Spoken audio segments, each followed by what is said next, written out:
Hello students, I'm Jitendra Choil and today I have brought a new video for you people from class 11th English, Snapshot. The book's name is Snapshot, and from this book today we are going to study chapter 2, the address, right? And this chapter is about, or this story is about a girl who is lamenting, who is longing for her mother's belongings, old belongings, okay, and who makes visits of a woman's house who took or who carried their belongings long ago, right? So now that girl goes to carry or goes to bring those belongings of her mother back to her home, okay. So let's go through the story. The address, written by Marga Minko. Let's go through the prologue before we start the story.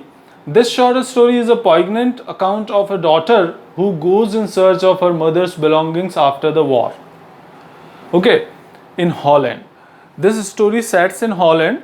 Okay, and this is account. Account means description. This story is a heart-touching description of a daughter who goes in search of her mother's belongings, the things of her mother. She goes there to search those things, okay, to bring those things back after the war. When she finds them, the objects evoke memories of her earlier life, okay. When that girl, the daughter, when she finds the things, then those things arise or arouse the old memories, past memories of her life, okay. However, she decides to leave them all behind and resolves to move on. But still, even after finding those things, the girl decides to leave those things there only, and then she decides to move on without taking those things. Okay, now why does she do so? Let's go through the story and find out. So the story starts with this statement. Do you still know me? I asked. Okay. I asked. I means the narrator, the daughter of this, means the daughter, whoever is the daughter in this chapter, that daughter, the I is being referred to the narrator or that daughter. Right, daughter and narrator, both characters are only single person. Okay, they are we can say only one person is the daughter and the same person is the narrator of our story. So the narrator asked, do you still know me? The woman looked at me searchingly. She had opened the door a chink. I came closer and stood on the step. Actually, she asked this question, the daughter asked this question to a woman. Okay, she went to a woman's house and she asked this question to that woman. Now that woman opened the door just little bit, okay, in order to just peep out and to check who was standing at the door. Just that much she opened the door, okay, and then the narrator, this daughter, went closer, okay, and she stood on the step. Now, no, I don't know you. I am Mrs. S. daughter. Okay. Now that woman denied and she told that she didn't know that girl. Okay. And then the girl told that she was Mrs. S. daughter. You can see S, the full name has not been given here. The S is the name of her mother. Okay, that daughter's mother. Okay. So she told that she was Mrs. S. daughter. Okay. She gave her introduction. She held her hand on the door as though she wanted to prevent it opening any further. Okay, her face gave absolutely no sign of recognition. She kept staring at me in silence. Okay, now that woman kept her one hand on the door in order to not let it open wide. Okay, and besides this, her face, that woman's face, doesn't show any sign of recognition. Means it showed, the woman's face showed that she didn't recognize that girl. Okay, and she kept staring at the girl, she kept staring at the narrator in silence. Okay, that means she was not ready to recognize, or even if she recognized, but she was not ready to show this thing to the narrator. Okay, that she recognized her. Now, why was she doing so? This will come to know. Perhaps I was mistaken. I thought perhaps it isn't her. I had seen her only once fleetingly, and that was years ago. Now the narrator herself is thinking that probably she had made any mistake. Okay, and she had made any mistake. Perhaps it was not that woman. Okay, and she might have rang the wrong bell. Okay, she thought so because she saw that woman. She saw that woman who used to come at her home. She saw that woman fleetingly, means fleetingly, not clearly. Okay, she didn't see that woman clearly. Okay, and that's why she might have made a mistake. She thought so because she saw that woman years back, and that also fleetingly, not clearly. It was most probable that I had rung the wrong bell, as I told you. The woman let go of the door and stepped to the side. She was wearing my mother's green knitted cardigan. Okay, now the woman went behind the door. Okay, and she hid herself behind the door.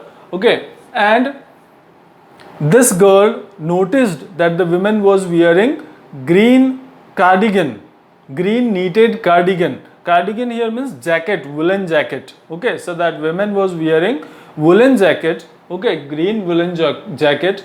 The wooden buttons were rather pale from washing.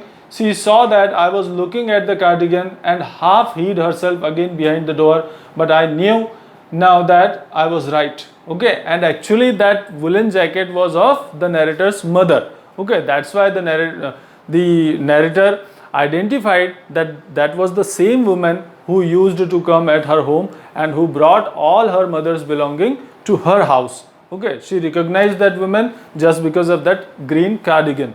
Okay, and the wooden buttons which were fixed with that cardigan, those were pale now after many washings. Okay, means those were faded now.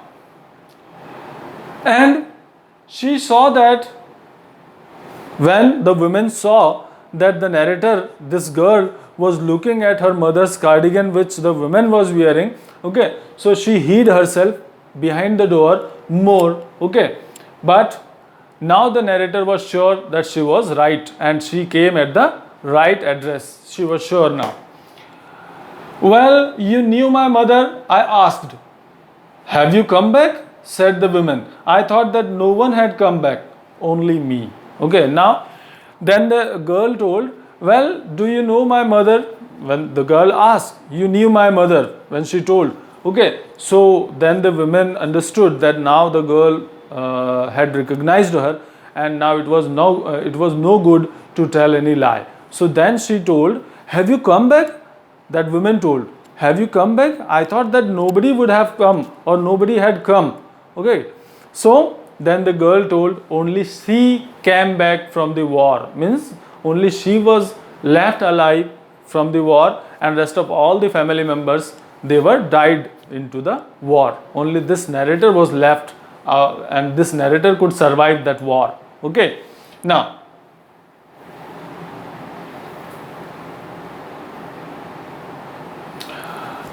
a door opened and closed in the passage behind her. A musty smell emerged. Behind whose? Behind that woman. The woman was standing at the main door, and the narrator could notice that a door behind the woman, a door was opened and closed, and the girl, the daughter or the narrator could feel a musty smell. Musty smell means a smell full of moist, damp kind of smell or moist kind of smell. So that smell emerged, and she could feel that smell. She could smell that thing. Okay, I regret I cannot do anything for you. I have come here specially on the train. I wanted to talk to you for a moment. And the woman told that I regret, I am very sorry, I cannot do anything for you. Okay, then the girl told that she had specially came on the train, okay, just to talk to that lady only for a moment. The girl requested, the girl told that woman. Now, it is not convenient for me now, said the woman, I can't see you another time. Now the women told that this time or at that time it was not convenient for that woman to talk to this narrator, okay, and she told that at that time she couldn't talk to her, okay. She told her to come on some another day, on some another time, okay. The women told to the narrator. She nodded and cautiously closed the door as though no one inside the house should be disturbed. Okay, and the women nodded, okay, come on some another day, saying this, and she nodded, and then she closed the door cautiously, carefully, as though she didn't want anybody in the house to be disturbed. In that way, she closed the door. Now, I stood where I was on the step, the curtain in front of the bay window moved, okay, and the narrator kept standing where she was standing on the step, and she noticed that a curtain in the window, there was a window near in that house nearby the door, and the narrator noticed that from that window somebody asked the women, okay, and what did that person asked? Someone stared at me and would then have asked what I wanted. Oh, nothing, the women would have said. It was nothing, okay. Someone asked that woman what did the narrator want, okay. So, or what the narrator wanted. Somebody asked that woman from the house, okay, and that woman would have replied, or the woman would reply in this way, oh, nothing, it was nothing, just nothing, okay. She replied in this way. The woman replied to the person who was asking her from inside, okay. Now, I looked at the nameplate again. Darling, it said in bleak letters on white enamel, and on the jamb a bit higher the number 46. Okay, then she looked at the nameplate, which was fixed nearby the door, and it was written there Mrs. Darling, right? And the number which was there on the house, that was 46, number 46, the house number. Now next, as I walked slowly back to the station, I thought about my I walked slowly back to the station. I thought about my mother, who had given me the address years ago. As she was walking back towards the station, railway station, so she was thinking about her mother, and she was thinking about the address which was given to her by her mother. Now she is going in flashback. Now the story goes into the flashback. We'll go into the flashback and I'll explain the story of flashback to you people. Okay. I had been in the first half of the war. Sorry, it had been in the first half of the war. I was home for a few days, and it struck me immediately that something or other about the rooms had changed. Okay, actually, it is the now she is thinking about the past when her mother was alive. So she was at home at the first half, after the first half of the war. She was at home. Probably the narrator might have been studying somewhere else, or she might have been staying somewhere else away from her house. So at that time she was at her house. She was present at her house near her with her mother. Okay, so at that time the mother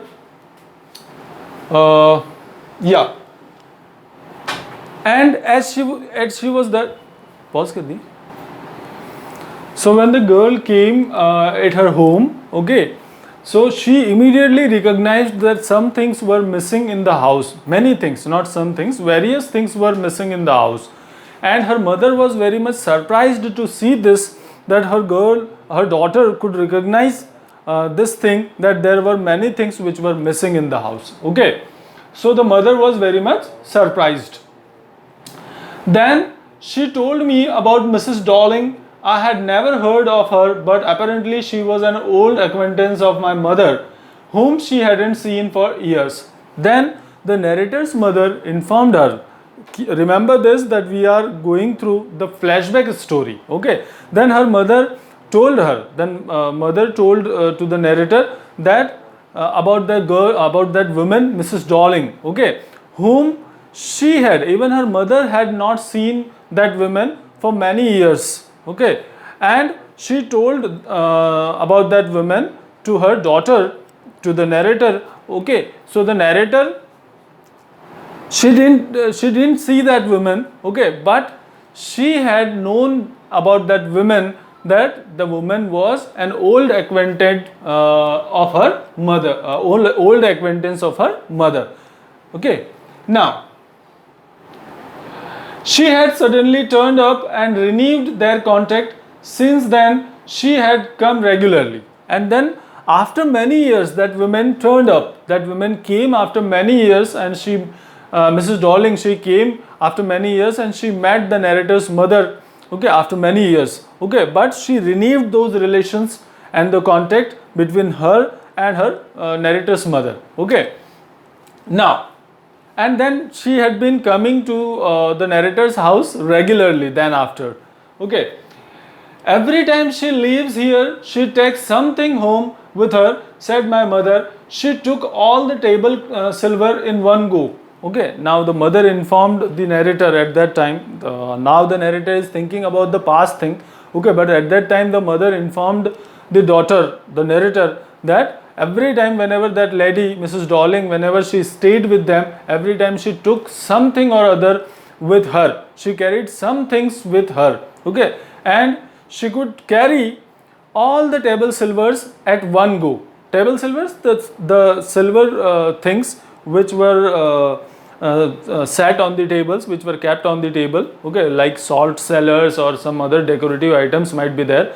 So she carried all those silver table silvers in one go. Okay, and then the antique plates that hung there, she had trouble lugging those large vases, and I am worried she got a crick in her back from the crockery. Okay, and then some other things like antique plates. Okay, then she had trouble lugging the large vases and everything. Okay, she carried with her, and the narrator's mother worried about her, that she might have got a crick on her back, or she might have got any trouble on her back. Okay, but she took these many troubles just for the narrator's family and narrator's mother. Okay, it was told by narrator's mother. Now whether really she took any kind of trouble for their family or not, this is not clear. Means this will be cleared afterwards. Now, my mother shook her head pityingly. I would never have dared ask her. She suggested it to me herself. Okay, and the mother told that I could not dare.